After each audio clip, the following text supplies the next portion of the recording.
I'm Laree at Valerie's house in Southwest Florida. Today, I'm going to be describing our Waves of Grief activity. This is going to start with a book for the littles. So littles is about elementary school and below, sometimes middle school. We have read this book in the past, so your kids might be familiar with it, but the conversation in this book describes how waves can kind of pass through our life, and our grief can come in different sizes as well, like a wave. For the older kids, we are going to start with a poem by G. Snow.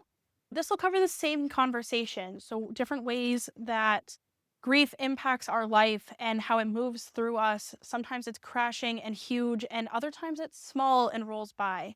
So you'll have a chance to read these to your kids and then discuss how that book made them feel, or if they've ever felt like they've been in a wave. Once you've had that conversation, you're going to move into the next part of the activity. The kids will be given a blank sheet of paper, and they get to create their own wave scene. So here's two examples of the wave scenes. You can start by asking, what do your waves look like? Are they big? Are they small? Do they crash or do they roll? How do you feel when the waves come? And do they last a long time? Once the kids have their wave pictures created, start to have the conversation of when you feel like you're drowning and you feel like you're stuck in those waves, what do you do to help yourself? How do you pull out of those grief moments and really come to a stable position again in your feelings and in your grief? So once you start to talk about what helps, each group will have a life preserve made out of paper and cardstock.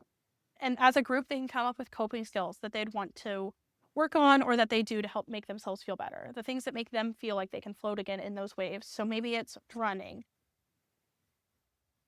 or listening to music, or maybe it is talking to someone.